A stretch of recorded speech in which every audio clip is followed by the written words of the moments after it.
안녕하세요. 김정로 TV의 날짜 이야기입니다. 오늘은 3월 27일이 되겠네요. 3월 27일은 무슨 날인가 하고 보니까 세계 극장의 날입니다. 자, 극장, 영화를 보는 곳이죠. 정말 어려서 그 영화 한 편 보려고 하면 참 어려웠었습니다. 극장에 들어갈 돈도 없었지만 돈이 있었다고 하더라도 그때 당시에 그 영화라는 게 참 그 극장 안에서 담배를 피워갖고 담배 연기가 자욱한 데다가 어, 그 스크린에 비가 내렸죠. 워낙 전국을 다 돌아다닌 그 이제 필름이 이제 시골에 왔기 때문에 그 스크린에 비가 많이 이제 내렸었습니다. 비가 많이 내린다는 얘기는 아래 위로 줄이 많이 그어져 있었다는 얘기죠. 그리고 자주 끊어졌었고요. 네.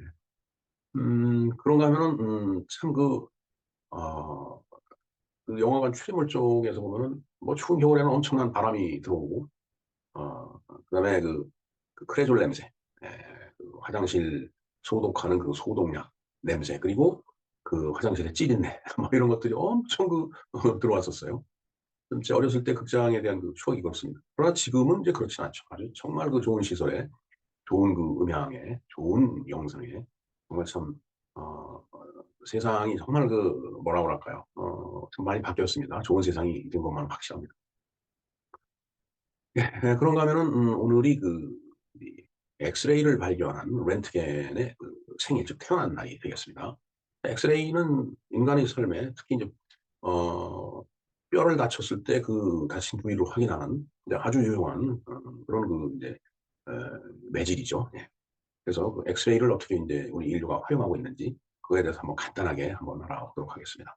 자, 그런가 하면 오늘 그 우리나라의 그 프로야구가 출범하는 날이 되겠습니다. 오늘의 소사를 한번 살펴보는 것으로 하겠습니다.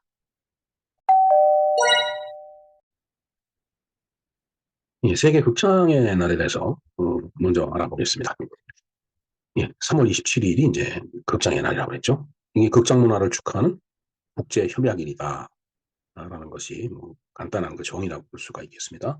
자, World Theater Day, 예? WTD가 되겠습니다.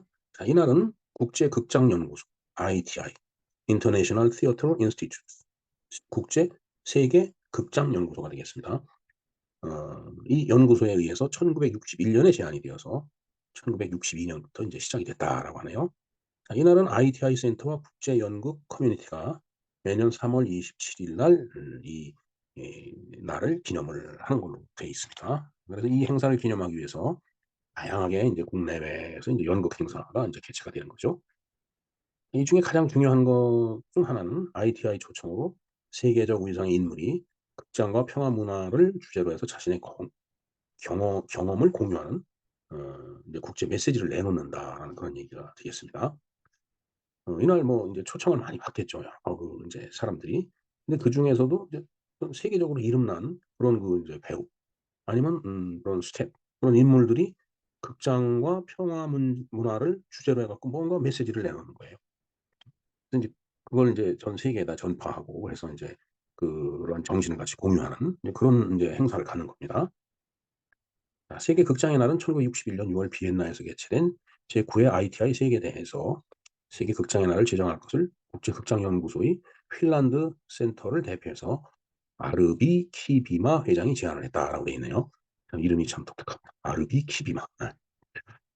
자, 그래서 인제 이 극장의 날에 인제 메시지를 내놓는다고 그랬죠. 그래서 인제 그런 그 메시지가 처음 나온 게 1962년 헬싱키에서 인제 처음으로 이제 장콕도 여러분들 잘 아시죠? 예, 프랑스 영화 감독이고 시인이고 극작가고 화가 예술을 다방면으로 한 사람이네요.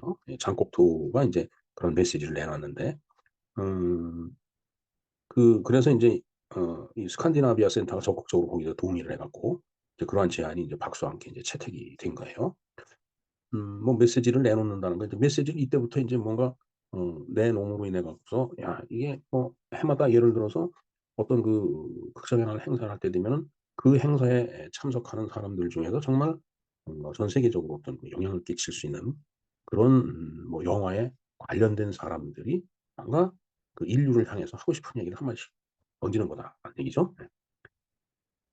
예, 뭐 아까도 말씀을 드렸지만은 요즘 극장은 정말 온갖 시설이 초현대식이죠 진짜.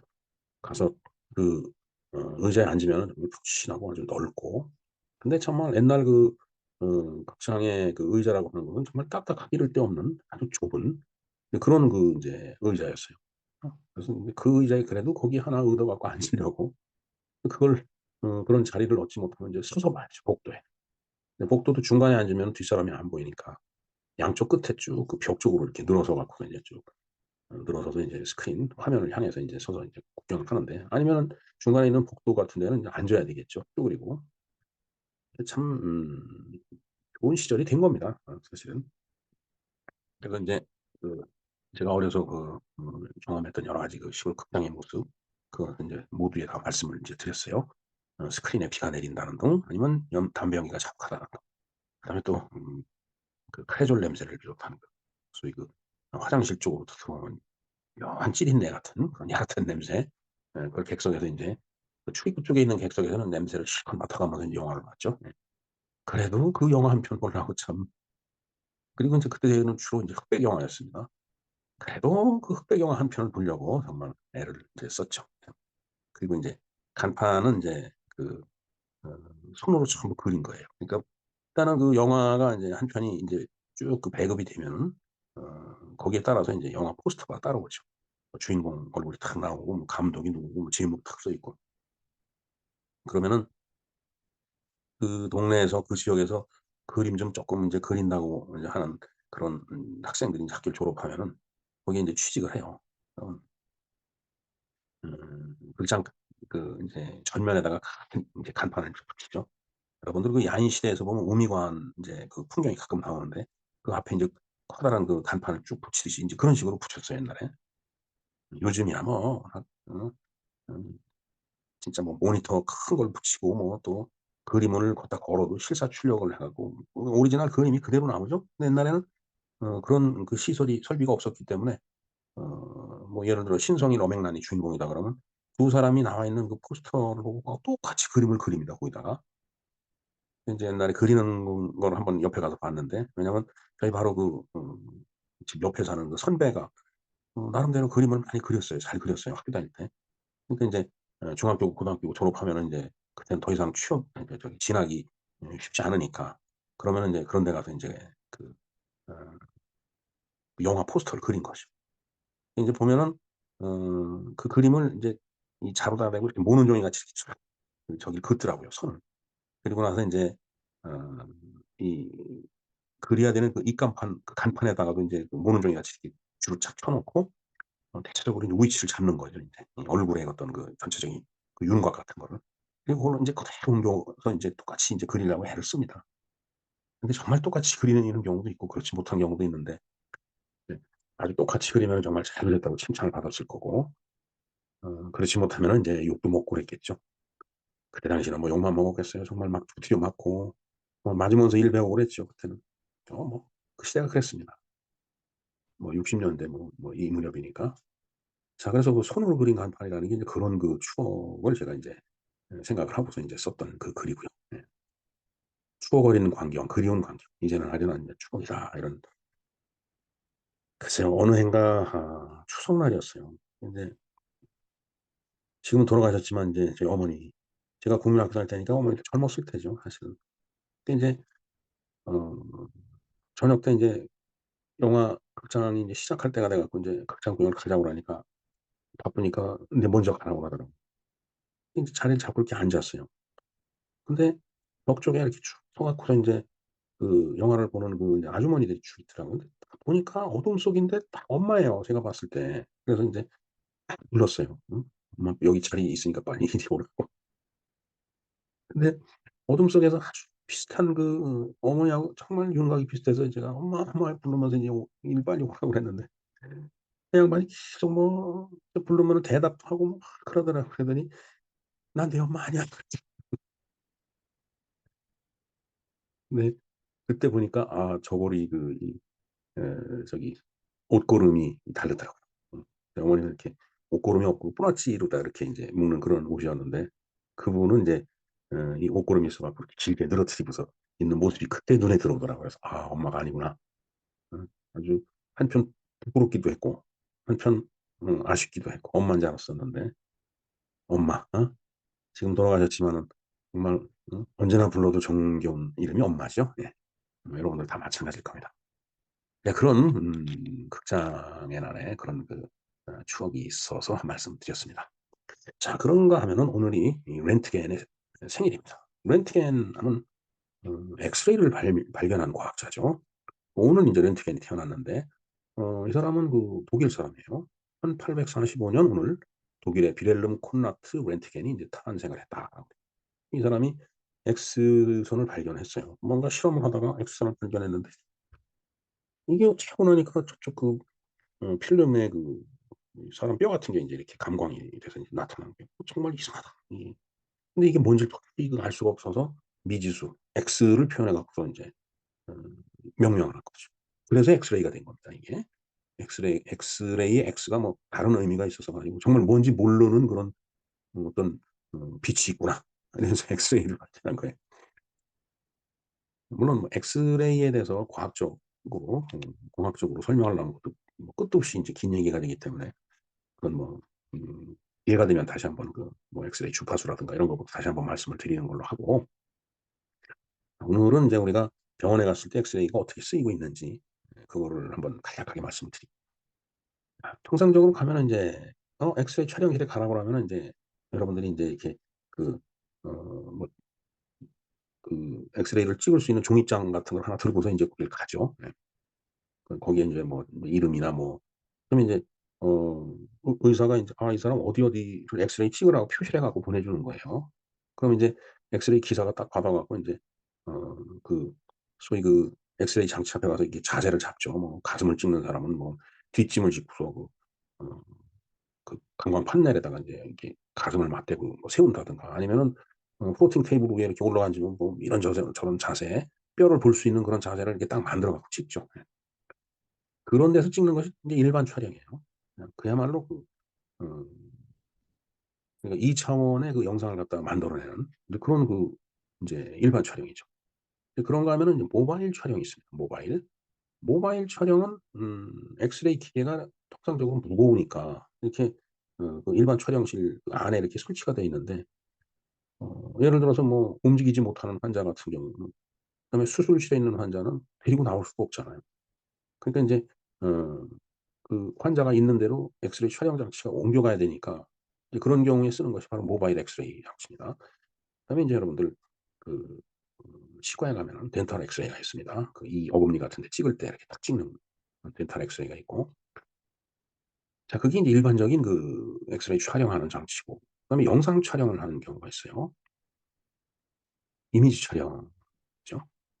그 어퍼지아이라고 인제 이 오이장 같은 거 뭐 이게 조영제를 마시고서 이렇게 조영제가 쭉 내려가는 순간에 이렇게 찍는 그런 엑스레이가 있어요. 그다음에 인제 시암 같은 거 그다음에 CT 엔지오그라피 같은 거 그러니까 이 엔지오그라피라고 하는 건 심혈관을 찍는 거거든요. 그러니까 어 조영제를 인제 피 혈관에다가 인제 조영제를 넣죠. 어퍼지아이 같은 거는 인제 입으로 마시지만은 조영제를. 근데 인제 엔지오그라피를 찍을 때는 혈관에다 조영제를 넣고서 그것이 인제 심장으로 들어갔다 이렇게 혈관을 갖다 쫙 뿌려질 때 혈관을 통해서 쫙 퍼져나갈 때 그 순간에 심장 뛰는 모습 혈관이 이렇게 혈관을 따라서 인제 피가 나가는 그 모습을 갖다가 찍는 거예요. 그게 엔지오그라피라고 하죠 그거를.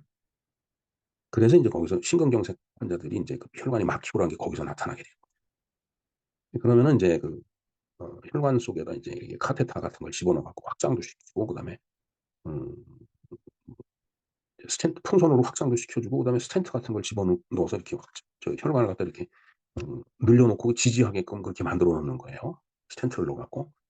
근데 그것도 안 될 때는 인제 바이패스를 시키죠. 팔에 있는 혈관을 갖다 일부 떼어 갖고서 인제 심혈관에다 이렇게 시키는 거죠. 이제 그런 경우도 인제 있습니다. 그렇게 인제 뭔가 움직이는 것을 찍는 것이 인제 영상 촬영이라고 보고 그다음에 이제 입체 촬영이 있죠.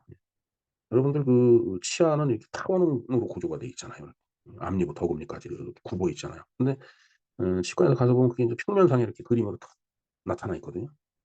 그러니까 이 왼쪽에서부터 오른쪽으로 쫙 찍어 갖고서 평면상으로 딱 표현을 해 주는 거죠. 그게 파노라믹이에요.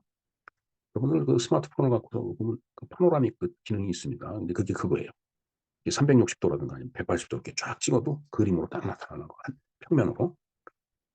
그다음에 이제 단층 촬영이 있죠. 크로스 섹셔널 CT. 흔히 뭐 CT를 찍느니 뭐 이제 여러분들 많이 그 얘기를 하죠. 컴퓨터라이즈드 토모그래피라고 해서 줄여서 CT입니다, 그게. 이것은 단층 촬영이에요. 쉽게 얘기해 갖고 사람이 이렇게 누워 있는데 가슴을 어 아래 위로 이렇게 딱 썰었을 때 그때 단면을 보는 게 바로 이 CT 단층 촬영입니다. 그래서 사람을 아래 위로 싹 썰었더라고 그러니까 표현이 좀 그런데 하여튼 그랬을 때 그 단면 그림을 보는 거예요. 어 그 상태에서 뭐 암세포가 있으면 뭐 그 거기에 인제 구분이 되죠. 근데 그걸 보고서 PT를 인제 한 장만 찍는 게 아니고 이게 위에서부터 밑으로 이동하면서 다 찍어내니까 암세포가 있으면은 어디서 시작해서 어디서 끝나고 어떤 크기로 암세포가 있다라는 게 구분이 되거든요. 예. 요새는 뭐 아주 소프트웨어가 뭐 발달이 돼 갖고 뭐 크기 뭐 이런 거 뭐 용량 이런 거 암의 크기 같은 것도 다 계산이 돼 갖고 다 나오죠, 요즘은. 그다음에 인제 엑스레이를 이용하지는 않지만 MR이라는 게 있습니다. 예. 여러분들도 병원 가면 MR 찍었느니 뭐니 그런 말씀 많이 하시죠. 예. Magnetic Resonance Imaging 이걸 MR이라고 얘기해요. 이걸 초창기에는 NMRCT라고 불렀어요. 그러니까 Nuclear Magnetic Resonance Computerized Tomography 그래서 NMRCT라고 불렀는데 이 N이 nuclear이기 때문에 핵이라는 그 표현이 들어가거든요. 옛날에 핵자기 공명이라고 그랬는데 요새는 그 핵이 이미지가 안 좋으니까 빼 갖고 그냥 MR이라고 그러죠. MR, Magnetic Resonance 그러니까 자기 공명 영상 장치예요. 그러니까 이건 자장을 이용해 갖고 그 자장이 확 흐트러졌을 때 인체의 어떤 그 세포가 갖는 어떤 에너지의 움직임 그걸 갖다 캐치해내 갖고 그걸 디텍트해서 어 거기서 인제 어 그 영상을 재구성하는 그런 프로그래밍을 돌려 갖고서 인제 단면을 만들어내는 거죠. 잘 이해가 안 가시겠지만은 그런 기술이 인제 바로 CT하고 MR 기술입니다. 인제 통상 CT는 아까 말씀드렸지만 가슴을 아래 위로 딱 절단했을 때 그 단면이라고 그랬죠. 그게 인제 이 다른 말로 표현하면은 이제 트랜섹tional. 이 크로스 섹셔널이라는 게 이제 같은 의미예요. 단면을 보는 거죠. 크로스 섹션을 보는 거니까. 그다음에 이제 세지탈 기능이라는 게 있습니다. 세지탈은 사람이 앉아 있으면은 좌우로 분리가 되게 자르는 거예요. 그러니까 이 사람이 앉아 있을 때 옆에서 봤을 때 그 옆에서 본 상태에서 이렇게 잘라 갖고서 보이는 그 단면. 그러니까 사람 인제 이렇게 뇌 구조가 이렇게 해서 이제 척추까지 내려가는 그 모습이 나와 있는 그 모습이 바로 세지탈 화면입니다. 그다음에 이제 코로나는 뭐 그렇게 많이 쓰이지는 않는데 이것은 사람을 뒷면에서 봤을 때 저 앞뒤로 자른 거예요. 그래서 이게 참 그림을 보고 설명하면 바로 이해가 될 텐데 말로 설명하니까 좀 어렵습니다. 뭐 어찌 됐든 음 그러한 세 가지 그 어떤 종류의 단면 그걸 다 만들어낼 수 있는 게 바로 MR 이 장치가 되겠습니다.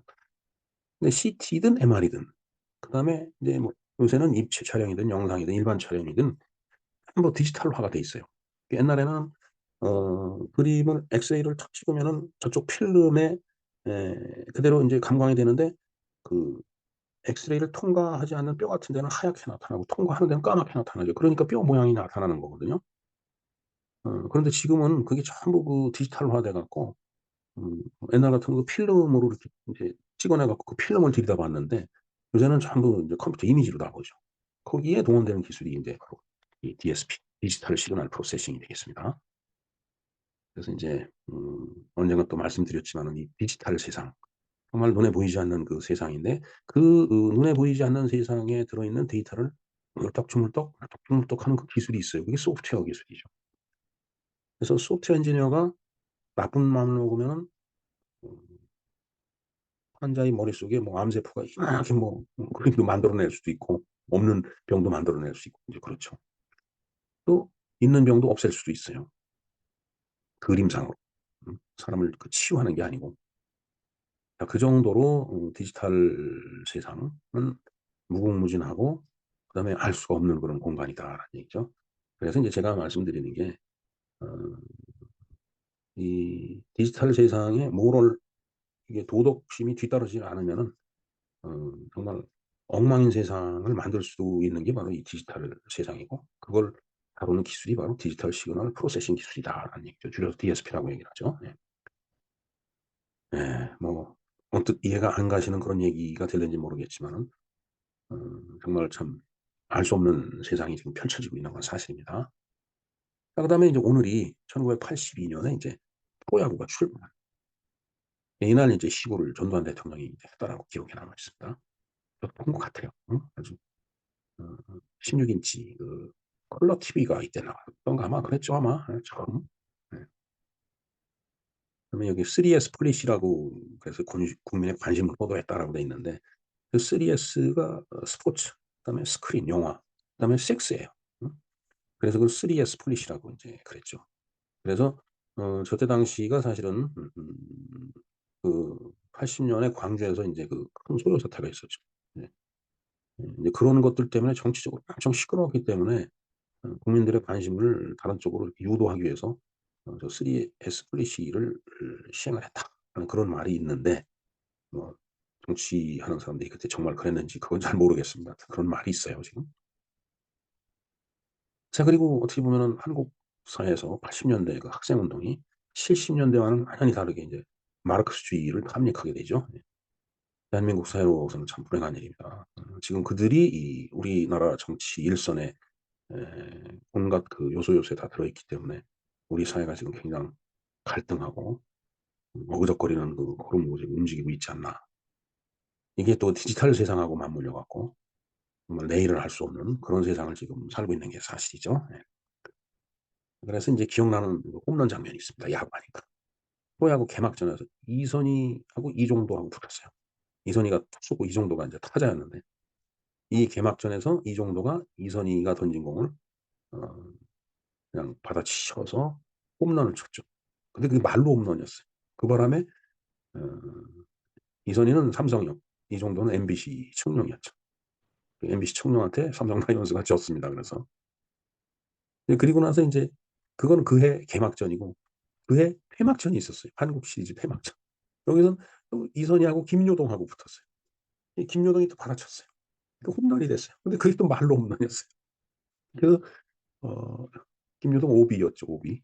이선희는 삼성이었고 오비 베어스한테 삼성 라이온즈가 또 졌습니다 그때. 참 그때 그걸 보고 이선희 선수가 진짜 그 투수로서는 굉장히 훌륭한 선수였는데 이상하게 개막전에 말로 홈런 맞고 폐막하면서 말로 홈런 맞고 아주 그 이선희 선수로서는 기억하기 싫은 그런 해가 아니었나 하는 생각을 해 봅니다. 그다음에 인제 몇 년 뒤에 그 다음 해인가 이게 한일전이 있었죠. 이건 인제 그때 인제 아마추어 그 프로 선수들도 그 출전했었는데 김재박이 저 희한한 번트를 냈죠 저때. 예. 상당히 높이 그 인제 어 그러니까 이제 어 투수를 누가 인제 이 타자를 걸으려고 김재박을 걸으려고 공을 높이 던졌는데 그걸 번트로 받아치고 또 그때 주자가 들어왔어요. 점수가 났어요 그때. 참 그때 참 한 시대를 그 풍미했던 선수들입니다. 이 저 여기 이름 나와 있는 선수들이. 네 장효조가 빠져 있는 그야말로 안타 제조기. 그다음에 저 한일전에서 인제 한대화가 3 홈런이었나 그렇죠 아마? 어. 그래 갖고 또 인제 지다가 이겼죠. 일본한테. 정말 저 기억에 남는 그 장면입니다. 그다음에 인제 투수로서는 이제 최동원을 꼽을 수가 없죠. 지금 유명을 달리했지만은 롯데하고 인제 삼성하고 붙었을 때 이제 최동원 롯데 투수였어요. 1984년 한국 시리즈를 치르는데 제 기억으로 아마 최동원이 거의 다 던졌을 걸요 아마. 근데 이게 4전 아니 7전 4전 3 승 아 7전 4 승으로 인제 이기는 거니까 아마 4 승을 최동원 선수 혼자 다 했을 거예요. 큰 무리죠 투수로서는. 그 짧은 기간에 그 경기 4개 그 어마어마한 대형 경기를 4 번을 뛰어야 된다라는 게 정말 그 전무후무한 그런 기록을 남기고 비교적 젊은 나이에 최동원 선수는 유명을 달리했습니다. 그냥 최동원 선수가 죽었다고 했을 때 정말 굉장히 마음이 안 좋았어요. 슬펐어요 사실은. 그만큼 기억에 남는 투수였기 때문에 그렇습니다. 그다음에 인제 오늘이 인제 일본의 벚꽃 날이에요. 우에노 공원을 가 보면은 그 벚꽃 아래서 삼삼오오 짝을 져서 직장, 지역, 친구, 가족 하나미 축제를 하던 거를 한번 본 적이 있었는데 아주 보기 좋은 그런 모습이었습니다. 그에 못지않게 우리나라도 여의도에 인제 벚꽃 축제 요새 봄꽃 축제라고 하는데 그게 있죠. 예. 예 하여튼 오늘 이렇게 여러 가지 얘기들을 그 해 봤습니다. 근데 인제 이모티콘은 여전히 아 팝콘 통을 들고서 영화를 보고 있는 그런 인제 장면이네요. 예. 하여튼 뭐 지금도 기회가 되면은 극장 구경 영화 구경을 가면 굉장히 재미있을 것 같아요. 근데 영화 구경을 안 한 지가 벌써 뭐 10 년도 넘는 것 같습니다. 네, 하여튼 오늘 여러 가지 인제 날이 겹쳤는데 그래도 크게 기념할 날은 세계 극장의 날, 그리고 렌트겐이 엑스레이를 발견한 날이다라는, 어 발견한 날이 아니죠. 아마 렌트겐이 이게 사망한 날이죠, 아마. 어? 음 기억이 잘, 렌트겐이 태어난 날이네요. 렌트겐이 태어난 날을 엑스레이의 그 기념일로다가 이렇게 삼아서 다들 그 훌륭한 과학자를 기리는 그런 행사를 하는 거라고 되겠습니다. 네, 이상 김영로 TV의 김영로였습니다. 감사합니다.